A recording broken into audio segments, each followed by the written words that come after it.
종료주일로 지킵니다.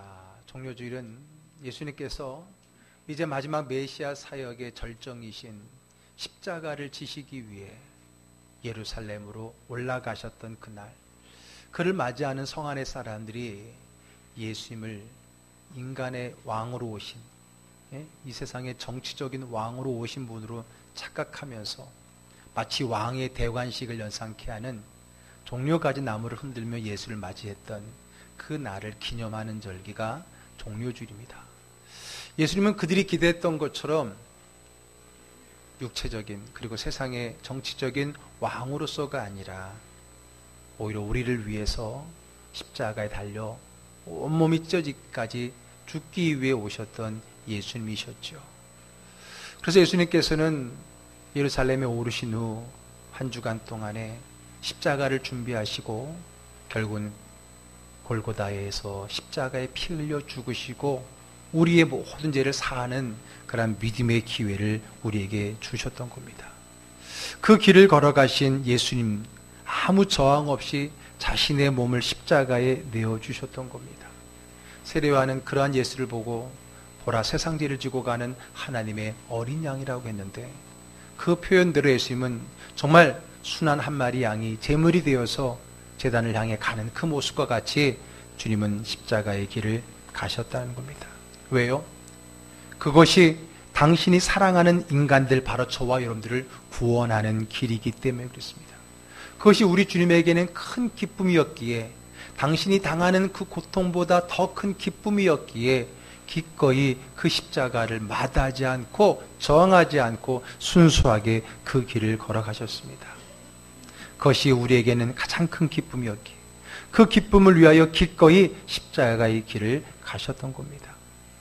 지난주 예수님께서는요, 그 기쁨을 위하여 가신 그 길은 십자가의 모든 고통을 참는, 오래 참는 참음의 길이었다 그랬습니다. 십자가는 차마 인간이 감당할 수 있는 그런 고통이 아니에요. 어쩌면 우리의 한계를 뛰어넘는 그런 잔인한 형벌이었습니다. 특히 로마 시대 때는요, 로마의 황제의 거기에 반격해오는 영모, 반역, 그런 특정한 죄에 대해서 더 이 십자가라고 하는 가장 극악한 형벌을 내렸던 것을 봅니다. 그래서 그것을 통해서 그러한 죄를 지은 사람뿐만 아니라 그러한 죄인이 죽어가는 그 처절한 장면을 보면서 다시는 어느 누구도 영모를 꾸미지 못하도록 그들에게 본이 되기 위해서라도 더 그렇게 잔인하고 극악한 형벌을 내렸던 겁니다. 그 로마 시대 때 한 철학자가 그 십자가 형벌을 이렇게 묘사를 했습니다. 단번에 숨을 거두기보다 방울방울 피를 흘리며 사지가 갈기갈기 찢기며 고통 가운데 서서히 죽어가기를 원하는 사람을 발견할 수 있다. 저주받은 나무에 묶여 오랜 고통에 시달리고 몰골은 흉악해졌고 채찍을 맞은 자국이 어깨와 가슴에 부풀어 오르고 단말마의 고통 가운데서 마지막 숨을 몰아쉬기를 원하는 사람을 십자가에서 발견할 수 있다. 그는 십자가에 달리기 전에 살려달라고 수없이 애원하였을 것이다. 그만큼 정말 고통스러운 죽음, 정말 잔인한 형벌, 그것이 우리 예수님이 저와 여러분들을 외치신 십자가의 고통이었다는 겁니다. 그런데 그 예수님의 고통은 그저 우리 몸이 찢겨나가는 참을 수 없는 인간의 육체적인 고통만이었느냐? 그렇지 않습니다. 그분의 고통은 육체의 고통만이 아니라 마음의 고통까지 있었습니다. 아니, 어쩌면 그 마음의 고통이 더 클 것입니다. 십자가형은 처형당하는 자를 희롱하고 벌겨벗겨서 눈에 띄는 장소, 내거리, 극장 앞, 혹은 언덕 위, 혹은 그가 죄를 지은 그 자리에다가 오랫동안 매달아 놨어요. 죽을 때까지, 잘 죽지 않는 그 죽음을 죽을 때까지, 새가 와서 쪼아먹고 짐승이 와서 물어뜯는 그 시간까지 그 시체를 방치해 두는 그 극악한 그 수치를 드러내는 그 형벌이었는데, 그것은 단순히 인간의 그 아픔만이 아니라 그에게 최대한의 주는 수치가 드러나게 되는 그런 형벌이었다는 거예요.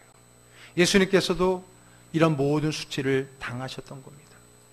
채찍으로 잔인하게 매를 맞으신 예수님은요, 이제 병사들에게 십자가에 달리기 위해서 넘겨지게 됩니다. 지난주에 잠깐 치증 맞는 장면도 참 그렇게 고통을 우리가 느낄 수 있겠는데, 그 뒤에 주어진 예수님의 그 고통은 육체의 고통을 뛰어넘는 마음의 고통이 수반되어져 있다라고 하는 거예요. 그 수치는 다름이 아니라, 그 고통은 다름이 아니라 수치, 모욕이라고 하는 겁니다. 희롱을 당했다는 거예요. 오늘 본문의 28절, 29절 한번 읽어볼게요. 그의 옷을 벗기고 홍포를 입히며 가시관을 엮어 그 머리에 씌우고 갈대를 그 오른손에 들리고 그 앞에서 무릎을 꿇고 희롱하여 이르되 유대인의 왕이여 평안할지어다 하며. 자, 지금 십자가형으로 내어주는 그 예수님에 대해서 이제 로마의 병사들이 어떻게 그를 모욕감을 주고 수치감을 주고 부끄럽게 만드는지를 성경은 너무 적나라하게 기록해주고 있다는 거예요. 먼저 어떻게 했다고요? 그의 옷을 벗기고 홍포를 입혔다는 거예요. 홍포를. 왜 그랬을까요? 지금 예수님이 이 사형 집행을 당하게 되는 죄목이 뭐예요? 제목이 뭐예요? 자기가 유대인의 왕이라는 거예요. 사실 여러분, 어쩌면 그의 제목은 그게 아니라 유대인들에게 있어서의 예수님의 죄는 다름이 아니라 자기가 하나님이라는 거거든요. 그것이 유대인들에게는 신성모독죄가 돼서 그 신성모독죄는 아무리 로마의 식민지하에 있더라도 자기들의 종교법에 의해서 얼마든지 돌로 쳐 죽일 수 있는 죄목입니다. 그런데 유대인들은 자기들 손으로 피를 묻히고 싶지가 않았어요. 왜냐하면 그를 하나님의 아들로 믿고 따르는 사람들이 많았기 때문에 자칫 예수를 자기들이 종교재판으로 죽였다가는 자기들이 오히려 역효과를 볼 수 있기 때문에 자기의 손에 피 묻히지 않고 로마를 빌어서 예수를 죽일 방도를 짜냈던 것이고, 그게 바로 뭐냐면 역모입니다. 예나 지금이나 가장 큰 죄의 역모, 쿠데타 아닙니까? 어떤 역모입니까? 예수가 이 세상의 왕이잖아요. 왕으로 오셨다고 그러잖아요. 저 왕이라고 하는 그 말을 끄집어내서 우리의 왕은 로마 황제입니다. 그런데 이 사람이 자기가 왕이래요. 이러고 고발을 한 거예요. 그러니까 로마의 입장에서는 스스로가 왕으로 했던 어떤 자기가 왕이 되려고 하는 역모로 지금 심판을 하는 거거든요. 그 죄, 십자가에 달린 로마 법정에서의 죄목은 역모입니다. 그러니까 오늘 이 예수님이 내가 왕이다라는 것이 죄의 몫이에요. 그래서 오늘 군사들이 그를 어떻게 희롱하냐면 그를 왕처럼 만들어 놓고 희롱하고 있는 거예요. 그래서 옷을 입히는데 흉포를 입힙니다. 홍패를 입히는데, 홍포를 입히게 되는데, 홍포라고 하는 것은 뭐예요? 붉은색, 더 정확히 말하면 자색입니다. 자색 옷감을 입힌 겁니다. 왜냐하면 당시의 왕을 상징하는 색깔 옷이 자색인 거예요.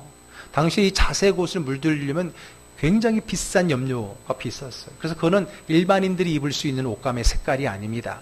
그것은 높은 귀족들이나 왕이 입는 거예요. 그래서 왕을 상징하는 게 바로 홍포입니다. 자색 옷인데, 그런 비슷한 자색 옷을 걸쳐 입히면서 예수를 왕처럼 꾸미고 있는 겁니다.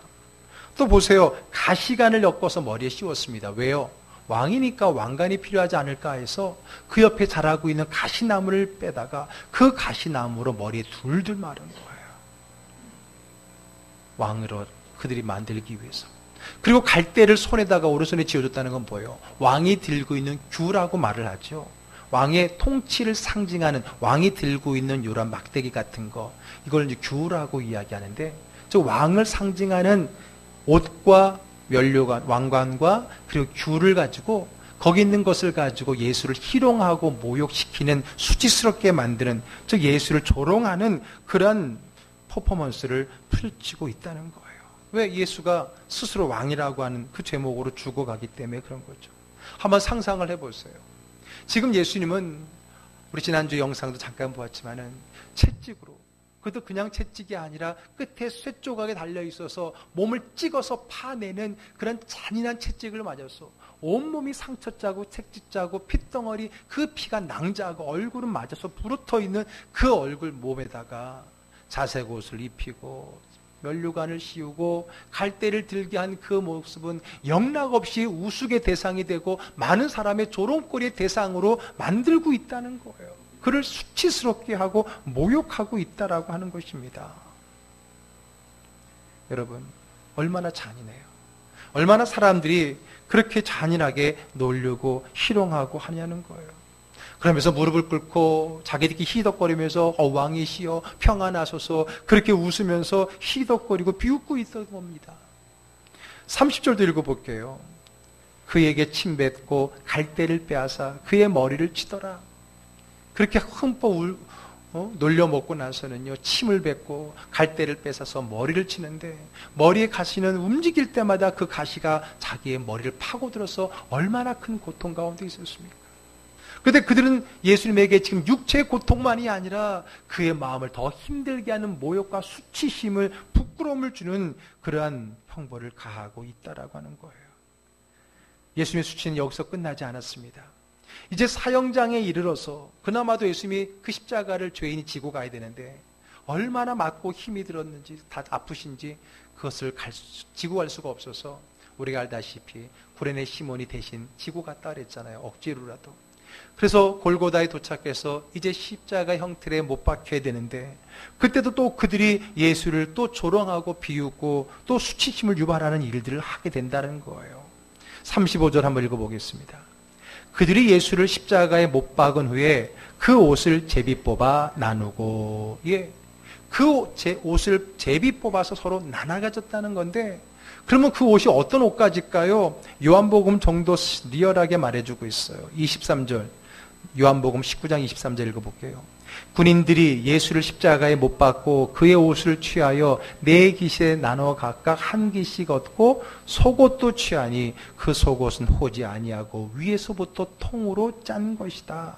예, 그렇습니다. 예수님은 그저 영화에서 살짝 보여주는 그런 장면보다 더 적나라하게 온몸에 시원하게 하나 걸치지 않고 속옷까지 다 벗겨진 채로, 나체로, 벌거벗은 채로 십자가에 매달렸던 거예요.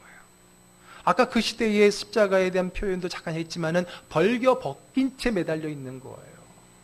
그것만으로도 얼마나 수치심을 느끼겠습니까?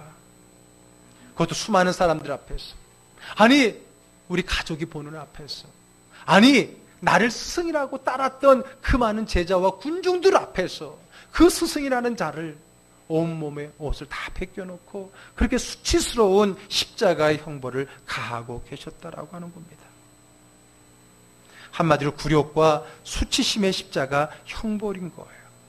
뿐만 아닙니다. 그 예수님이 달리신 십자가 위에다가 그의 죄목을 썼는데 그를 조롱하는 듯한 표현이 들어가요. 37절 말씀 읽습니다. 그 머리 위에 이는 유대인의 왕 예수라 쓴 죄패를 붙였더라. 자칭 유대인의 왕, 그렇게 써놓은 거예요. 모두 것 하나부터 열까지가 예수를 수치스럽게 하고 모욕하고 조롱하는 것들로 가득 채워진 십자가였다는 겁니다.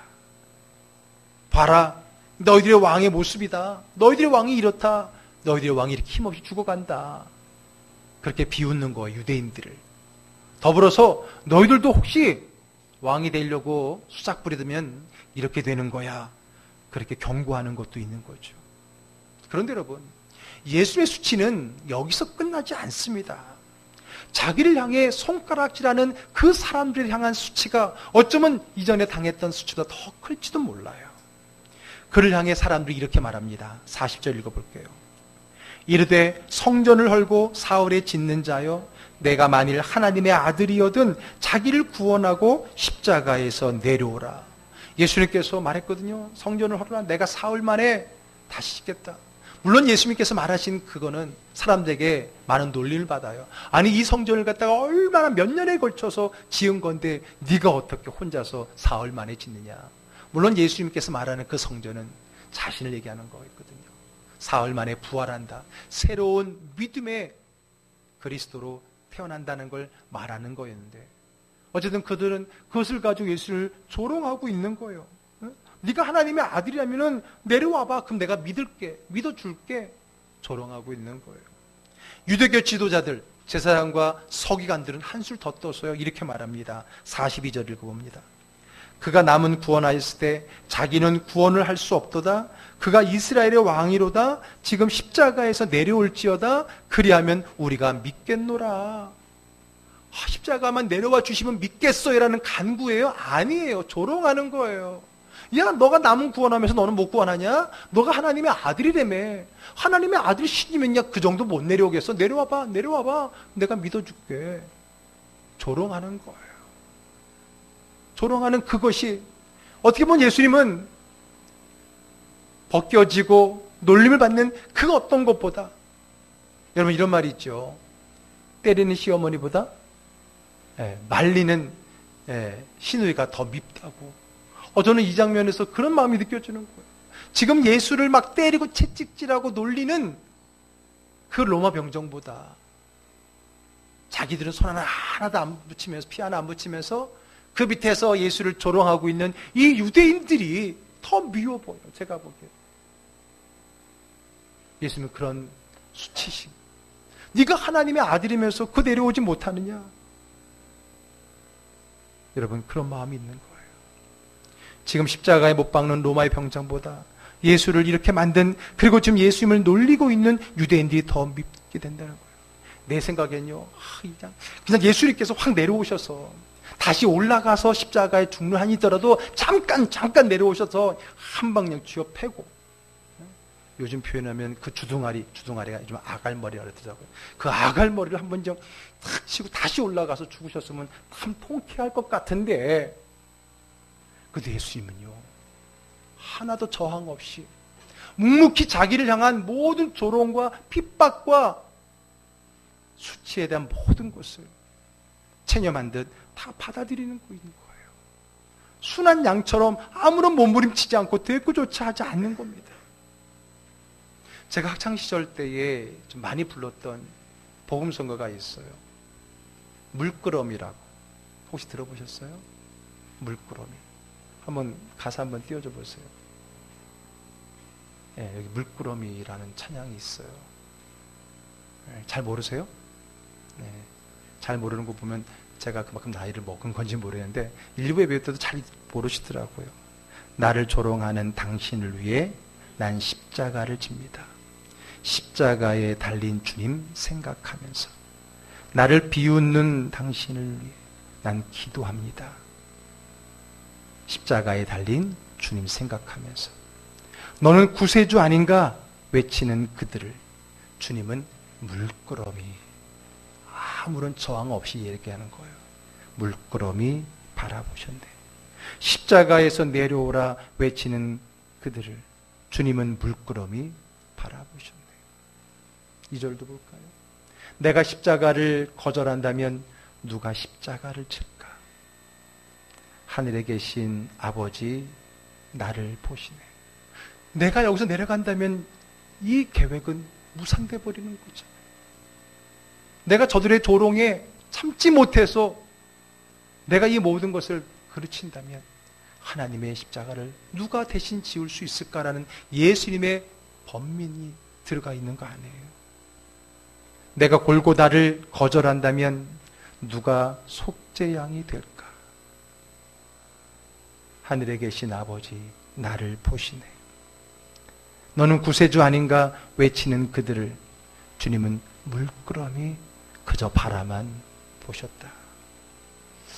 이 찬양을 학창시절에 부르면서 참 예수님 그 십자가에서 나 같으면요 확 가만히 안 둘 그런 마음을 느끼면서, 예수님은 그 모든 것을 다 참으시면서 그 모든 수치를 다 감내하시면서 끝까지 그 십자가의 길을 걸으셨던 그 주님을 생각할 때 하염없이 눈물이 나왔던 그런 찬양이었던 겁니다.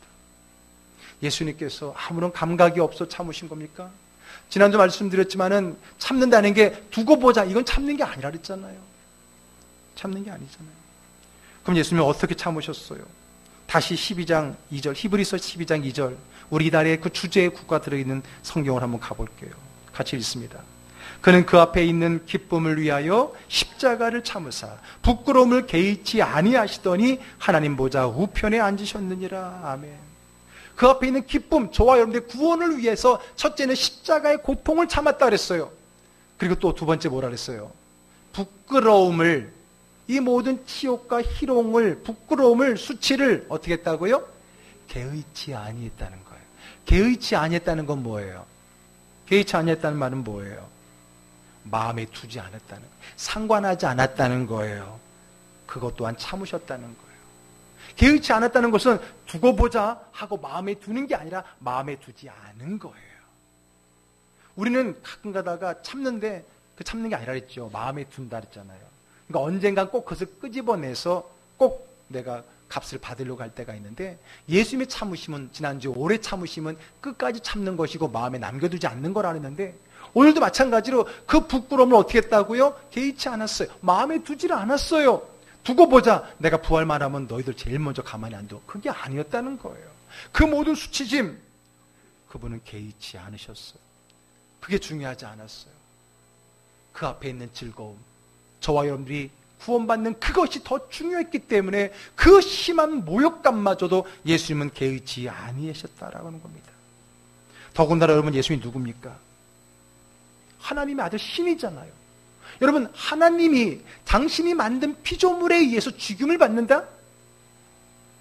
야, 이건 여러분 어쩌면 우리 인간이 생각할 수 없는 또 다른 영적인 차원에서의 수치심이 아닐까요? 저는 그런 상상을 해봅니다. 지금 유대인들이 그를 손가락질하고 로마 병정들이 손가락질하고 놀리고 조롱할 때에 거기 또 다른 누군가가 조롱합니다. 누구냐면 사탄 마귀입니다. 사탄 마귀가 조롱하는 것 같아요. 야, 이거 봐. 너 하나님의 아들이 네가 만든 피조물에서 죽임을 당하네? 아이고, 참 재밌네? 이게 무슨 꼴이야? 야, 너 내려와서 그냥 가만히 한바탕 해봐. 마귀는 계속해서 놀리면서 예수에게 그런 말을 하지 않았을까? 그런 생각이 드는 거예요. 너 저러는데도 너를 죽이기 위해 저들을 사랑할 수 있어? 너 그래도 저들을 왜 죽을 수 있어? 야, 내려와서 한번 네 힘을 보여줘봐. 이런 사단 마귀의 조롱과 유혹이 없지 않았겠습니까? 그러나 예수님은 이 모든 부끄러움을 어떻게 해요? 개의치 않고 묵묵히 십자가를 끝까지 지셨습니다. 할렐루야. 예수님의 이런 오래 참으심뿐만 아니라 이런 모든 수모를 개의치 아니하시는 그것이 오늘 우리를, 저와 여러분, 이 자리로 인도했다는 거예요. 그럼 우리는 어떻습니까? 우리는 어떻습니까? 나를 위해서 고통을 참으셨을 뿐만 아니라 부끄러움을 개의치 않으신 그분을 믿는 우리는, 그분에 대한 우리의 삶은 어떠냐는 거예요. 여러분들도 여러분을 위해서 이 십자가를 져주신 예수님이 자랑스럽습니까? 아니면 부끄럽습니까? 그 예수를 믿는 여러분들의 믿음이 자랑스럽습니까? 아니면 부끄럽습니까? 그런 주님께 예배 드리러 가는 것이 기쁩니까? 아니면은 부끄럽습니까? 요즘에는 기독교에 대한 평판이 너무 안 좋다 보니까 기독교인을 밝히는 것이 부끄러울 때가 있겠지요. 저도 그래요. 요즘 목사라는 그런 어떤 그것에 대해서 정말 제가 인터넷에서 어떤 기사를 읽고 싶고 약간 종교 얘기만 들어가면 그 답글에 달리는 기독교에 대한 그 비판적인 답글들, 그게 두려워. 그런 모습 때문에 어느 곳에 가서 내가 목사라는 사실을 밝히기가 부끄러울 때가 있을 수 있겠죠. 그러나 여러분, 오늘 우리 주님은 그보다 더한 수치스러운 모든 것까지도, 그 부끄러움까지도 개의치 않으신 그것이 십자가였는데, 그 십자가의 혜택을 받아서 오늘 이 자리에 구원의 감격 속에 예배를 드리고 있는 우리들의 삶은 과연 예수님을 부끄러움의 대상이 아니고 자랑의 대상의 신앙의 삶을 살고 있느냐는 거예요. 바울 사도가 이렇게 말합니다. 로마서 1장 16절 읽어볼게요. 내가 복음을 부끄러워하지 아니하노니 이 복음은 모든 믿는 자에게 구원을 주시는 하나님의 능력이 됨이라. 먼저는 유대인에게요, 그리고 헬라인에게다. 내가 복음을 부끄러워하지 않는다는 거예요. 내가 십자가를 부끄러워하지 않는다는 거예요. 내가 예수님을 부끄러워하지 않는다는 거예요. 내가 교회 다니는 걸 부끄러워하지 않는다는 거예요. 내가 즐거운 교회 식구라는 것을 부끄러워하지 않는다는 거예요. 부끄러워하지 않는다는 것은 다른 말이 아니라 자랑한다는 거예요.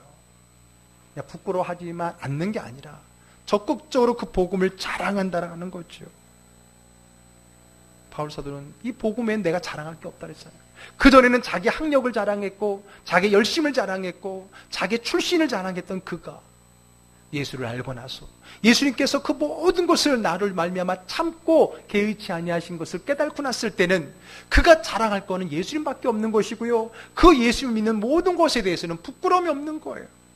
그것 때문에, 예수를 믿고 예수를 전하는 것 때문에 그가 고통을 많이 당했어요. 그럼에도 불구하고 뭐라 그랬는지 아세요? 디모데후서 1장 12절 읽습니다. 이로 말미암아 내가 또 이 고난을 받되 부끄러워하지 아니함은 내가 믿는 자를 내가 알고 또한 내가 의탁한 것을 그날까지 그가 능히 지키실 줄을 확신함이라. 내가 이렇게 예수를 믿고 예수를 전하다가 예수님을 사랑하다가 당하는 고통, 이것을 가지고도 내가 부끄러워하지 않는다는 거예요. 내가 예수님 때문에 어려움을 당하고 수치를 당해도 그것을 부끄러워하지 않는다는 거예요. 그런데 우리는 어떻습니까? 내가 예수 믿는다는 것 때문에, 교회 다닌다는 것 때문에 조금 어떤 불이익을 당하는 것도 참지 못하고, 그것 때문에 내가 어떤 조롱거리를 당하는 것도 참지 못해서 우리는 감추고 살아가고 있지 않습니까? 직장에서나 혹은 밖에서 밥을 먹어도 내가 예수 믿는 사람이라는 걸 굳이 나타낼 필요가 없잖아 라고 말하면서 식사할 때 기도하는 것조차도 제대로 하지 못하고, 하더라도 눈치 못 채게 살짝 눈만 감았다 떴던 우리의 그런 마음을 십자가에서 그 모든 수치를 개의치 아니하셨던 주님과 비교해 보자는 거예요. 우리 주님은, 여러분이 아마 우리가 그런 수치를 당한다면 어떻겠어요? 저도 생각해 봤어요. 차라리 맞는 게 낫지 그 수치를 당하는 건 더 큰 모욕 못 참잖아요.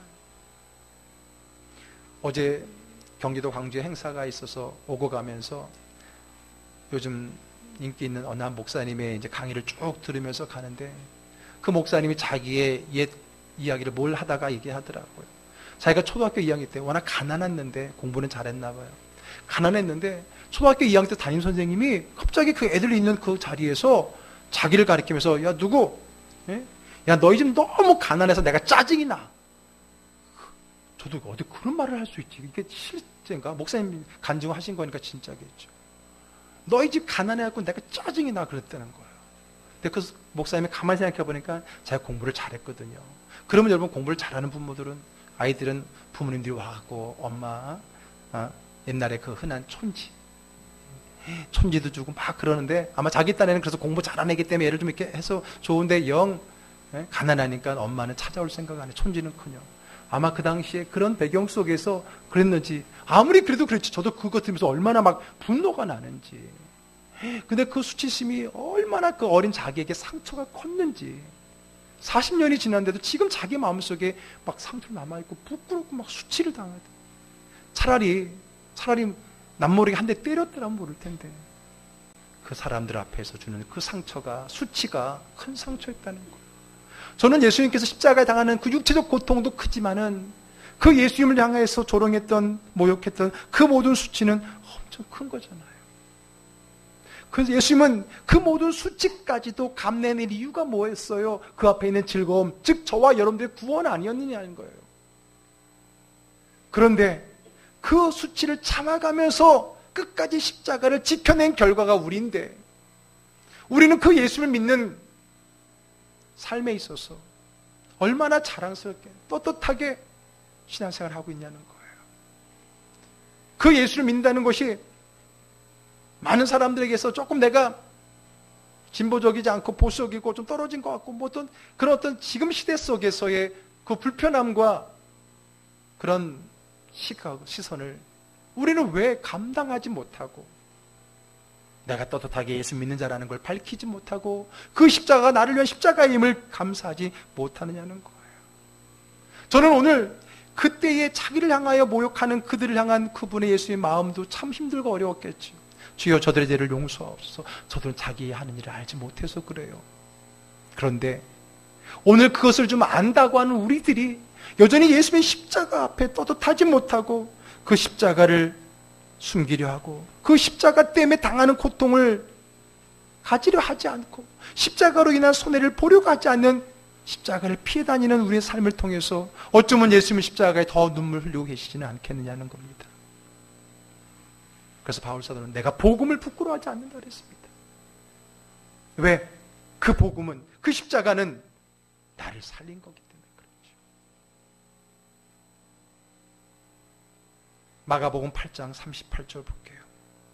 누구든지 이 음란하고 죄 많은 세대에서 나와 내 말을 부끄러워하면 인자도 아버지의 영광으로 거룩한 천사들과 함께 올 때에 그 사람을 부끄러워하리라. 오늘 우리가 예수님과 예수님의 십자가와 그의 말씀, 하나님의 말씀을 부끄러이 여긴다면 나도 마지막 때 와서 너를 부끄럽게 여길 거야. 여러분, 오늘 우리를 위해서 모든 수치도 개의치 아니하셨던 그 십자가가 우리에게는 사랑이고 감격이고 감사고 축복입니다. 이제는 그 십자가를 내가 어떤 수치를 당하고 어떤 손해를 보고 어떤 고난을 당한다라도 그 십자가를 자랑하며 그 십자가 앞에 떳떳한 믿음의 삶을 살아가는 저와 여러분 되기를 주의 이름으로 축복합니다.